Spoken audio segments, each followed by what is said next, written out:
Welcome back, everyone, to Sports Radio 810 WHB, RacinBoys Radio. I'm Scott. He's Kirk, and joining us in the little RacinBoys studio here at Kansas Speedway is a friend of the RacinBoys. You might listen to him on MRN, or you might just be a big Wing Nation fan. The Postman, Steve Post, is sitting in with us. How you doing, Post? I'm fantastic. Love coming to Kansas City. Just one of my favorite stops on the tour. Great racing, great eats, great everything. And, it's a treat to, I know we talk on the phone frequently, but it's always a good chance to do this face-to-face. So we'll get into a little bit of NASCAR, but it's not priority let's talk about last night. You had a chance to go down to Sedalia. I was just chomping at the bit to go down there, but as you said, it was a late night getting home. You made the right call. And so I knew better than to go down there, but it's a big win for Sammy Swindell. Talk about that move there that he made on shots. Oh, I'll tell you what. Sammy was really all night long. In fact, I saw even in the heat race, Sammy was an animal on restarts, just an absolute pouncing on people on restarts. And he got the best of Cody Derrick. Cody chose the inside midway through. I think it was lap 14. Cody chose the inside, and he'd been jumping on it into 3 so he could get the run and get up ahead of them. Whatever happened, he didn't make it ahead of Sammy, and Sammy just took him down the straightaway, just absolutely buried. Sammy picking on both of Casey Kane's boys. Yeah, he did. Yeah, he did. And then Cody had a problem, and that put him with Joey Saldana. And the first one, Sammy did not get a good run off from turn number 4. They were wheel to wheel when they went by the flag stand, and I'm telling you, they about cashed in 2 cars going into one because Sammy decided that he was going to the bottom. And Joey, like it or not, there was not an option. Yeah. Well, there was an option. It was right there because there's an inside guardrail there as well. It was guardrail, bounce off from Sammy, or maybe jab the brakes a little bit, and Sammy took the lead. Second restart with Joey, Sammy got a better run off from turn number 4. Sammy chose the high side on it, and Sammy put it in the wind after that. But he was very aggressive on restarts all night long. So in a heat race, he bounced off the back of somebody going down into one, so he was digging. Sammy's not afraid to give you a wheel. No, but let's face it, if you're going to be a successful sprint car driver, you've got to do that. I mean, that's just the nature of the beast. You see the top guys in the ASCS National Tour, and we see it all the time in the World of Outlaws that, you know what, if I'm coming, you better lift, or because I'm going to give you a wheel if you don't. When they were, and it's slow motion, when they're side by side at the start-finish line, I said, this is going to get interesting down into turn number 1 because I know Sammy and I know who Tenacious Joey is. Right. Well, I know nothing of each other compared to the way they know each other. Right. I'll bet you Sammy's move to the bottom probably did not even surprise Joey. Joey was just, what do we do? So it was great racing. So the big question now is, how long is Sammy Swindell going to be running the World of Outlaws? We had him on last week's show, and he says if he get the funding together to where he can be competitive out on the full series, he would do it. But that'd be pretty hard to just stop running the World of Outlaws as the point leader. We've seen him give up leading the points. No doubt. No, Sammy, they won't be crowning Sammy champion if he continues to lead the points until the final night of the World Finals, because he will bail. The challenge right now, and this is the same situation Jason Sides is in. The problem they have is where can you run week in and week out for more money? I mean, there's a lot of great tours, and you guys, we talked about ASCS. But it's a great tour. It's $10,000 to win. Exactly, and as long as Sammy's doing that, that's where Sides is at, okay? Sides is now an outlaw. He's not going to play the game. After what happened last year. Exactly, after what happened last year. But when you start looking, man, that's a $10,000 to win race. And then the next one, there's another $10,000 to win race. Well, it's with the World of Outlaws. Well, I need to go there. I need to go there. I need to go there. So it's the problem is it's the best game in town as far as money goes, and I think that's where Sammy comes into play with Sammy. All right, who's going to win these races this weekend here at Kansas Speedway? Who are the guys to look at? I think the Roush cars are going to be good. I just really do. I just talked with Matt Pusey, crew chief for Greg Biffle. He said they're pretty good, pretty sporty.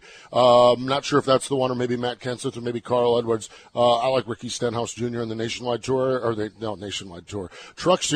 I'm nationwide. I was last week. I ran the Roush sweep last week. I understand how that works. Yeah, exactly. The Truck Series is a little bit more wide open, and I just haven't got my arms around it yet to see who is running well. I really like, I'll tell you, with an old worn-out racetrack, I like what we saw last week from Nelson Piquet Jr. I think he's one to keep an eye on at Rockingham.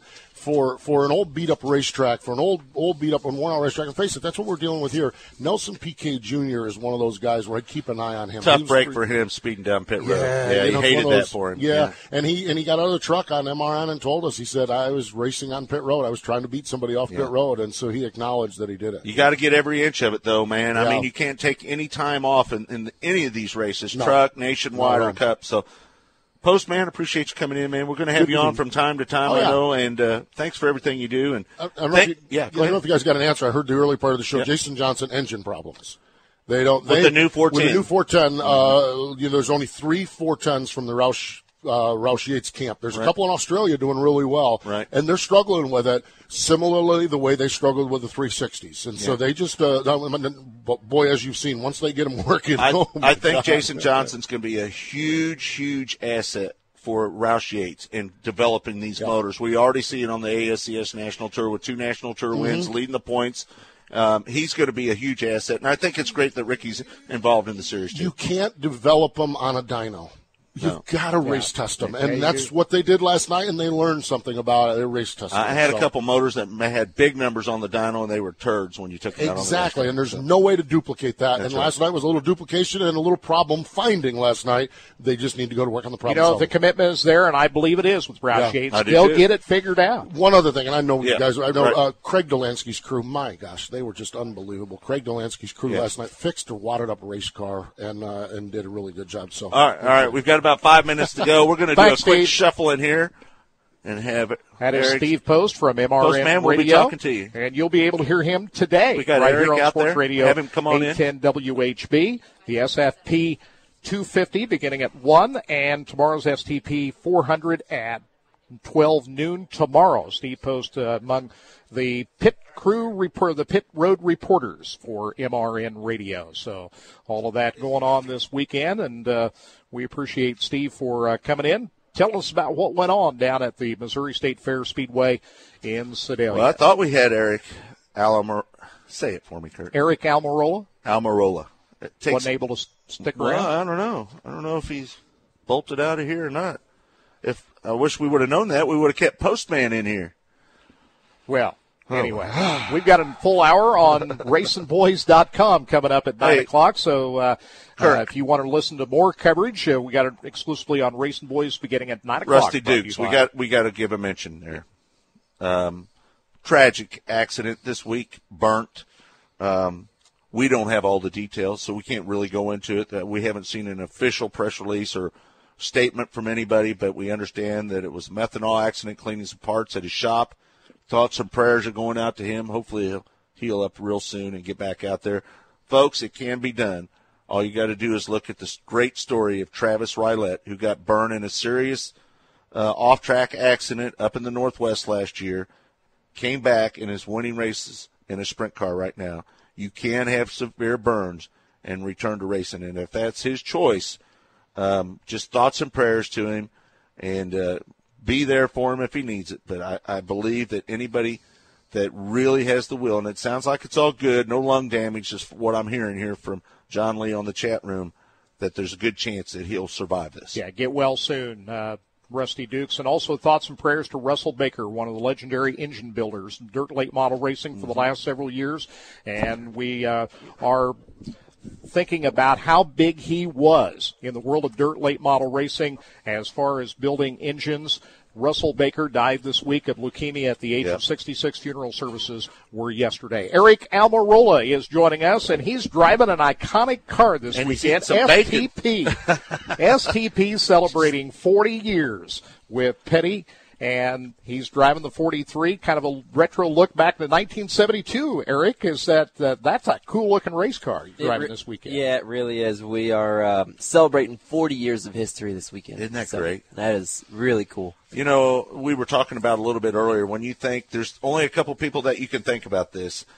STP, Richard Petty, GM Goodwrench, and Dale Earnhardt. Yeah. Those are the two iconic sponsors of our sport and the history of our sport. That's right. You're lucky to be a part of that. Oh yeah, and I know that. I realize that. I tell you, it sounds silly, but yesterday before practice started, I was in my motorhome and I put on that fire suit, that STP fire suit. To give you some chills. I looked at myself in the mirror and it's like, wow, how many surreal, wasn't how it? many other people would kill for that opportunity to be able to drive Richard Petty's 43 STP car? So No doubt. it's a special weekend with this being the STP 400 weekend, and we're excited. Our whole team's pumped up and ready to go. Now, we just got a couple of minutes. You got a big announcement coming out here at 9 o'clock. It has to do with the harvesters, right? Yeah, we as part of our partnership with Farmland Foods, we are donating $43,000 to Harvesters Food Bank. So it's a great cause, and we're announcing our new sponsorship. You guys are hearing it here first. Let's hear it. Yeah, That's great. We're announcing our new partnership with Farmland. So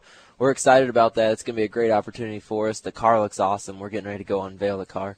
And things are looking up at Richard Petty Motorsports. Man, you made it back to the top level. Are you excited about your opportunity? I mean, obviously driving for RPM is great, but just to get back up to the cup level, man, that's got to be thrilling for you. It is. It really is. It's a great opportunity to get back there. And the last couple of years, racing the Truck Series full-time and coming up short of a championship just a little and finishing second. And then last year, running Dale Jr.'s nationwide car, and all of that leading up to this experience here has really, I feel like, gotten me prepared. I'm really prepared for this opportunity, and really excited to make the most of it. And I feel really confident with all the parts and pieces and people that we have in place at Richard Petty Motorsports that we can go out and do a good job. We're up at the top of the hour, but I want to ask you, what's the one thing that you'll do different this time now that you're back in Cup?